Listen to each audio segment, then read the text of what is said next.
Sa pagpapatuloy ng direct examination kay dating Commission on Audit Intelligence and Confidential Funds Audit Office State Auditor Roderick Mawil, iginiit ng prosecution na may mga gastusing nakatala bilang maintenance and other operating expenses o MOOE na hindi kabilang sa mga pinapayagang paggamitan ng confidential funds.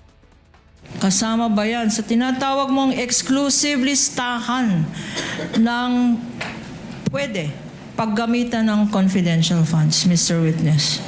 Pag sinabing maintenance and other operating expenses po, wala po siya specifically dun sa enumeration ng item 4.8.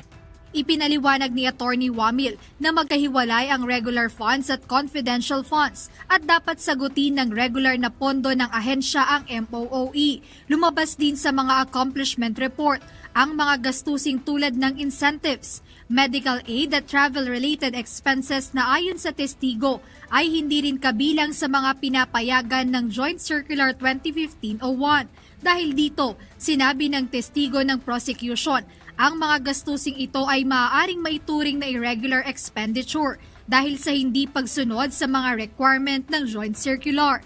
Isa pang mahalagang punto sa pagdinig, ang paliwanag ni Attorney Wamil ukol sa prima facie evidence. Ayon sa kanya, kapag nabigo ang isang accountable officer na maayos na maliquidate ang public funds, kapag hiningi ng mga otorisadong opisyal, may presumption sa ilalim ng Joint Circular na ang pondo ay nagamit para sa personal na pakinabang ng accountable officer. Under item 8.3, failure of the accountable officer to liquidate any public funds for which he is accountable upon demand by any duly authorized officer shall be prima facie evidence that he has put such missing funds or property to personal use and benefit.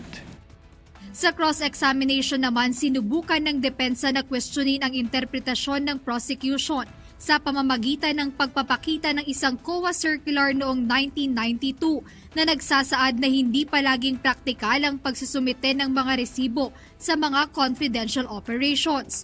Ngunit tumutol ang prosecution at iginiit na ang Joint Circular 2015-01 ang mas bago at siyang dapat masunod.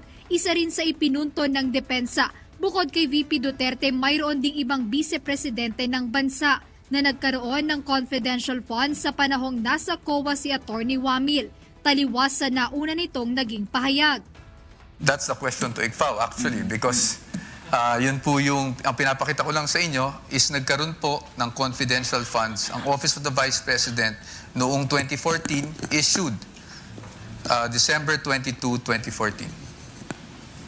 Based on that document po, Meron. You confirm. Tinanong din ng depensa kung nagsumite ba ng mga kailangang dokumento ang Office of the Vice President sa COA. Kinumpirma ni Attorney Wamil na nagsumite nga ng mga sagot ang OVP sa mga Audit Observation Memorandum.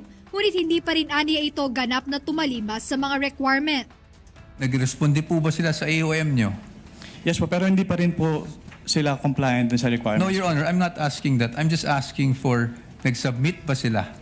Did they respond to your AOMs? Nag-submit pero hindi po full yung submission. So they did not ignore your AOMs? At Pero least hindi pa rin po AOM lang. full submission yung ginawa nila. The question, Mr. Wamil, is did they submit a response? Whatever your evaluation of the response, complete or incomplete, is another matter.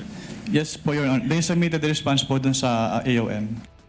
Sa pagtatapos ng paglilitis, tinutulan ng defense team ang marking ng affidavit ni Arturo Las Cañas. Matatanda ang binasa ni National Bureau of Investigation Director Melvin Matibag ang bahagi ng affidavit nito ng tumestigo para sa article of impeachment na assassination plot, grave threats at inciting to sedition. Habang nananatili namang valid ang subpoena sa pang-apat na testigo ng prosecution para sa article of impeachment na confidential funds misuse, na si Celine May del Campo na isa ring state auditor ng COA ICFAO mula August 5 hanggang 11, 2026 ayon sa Senate Impeachment Court. Jedne Resina, UNTV News and Rescue. Diyos ang aming sandigan, serbisyo publiko ang aming pinahahalagahan.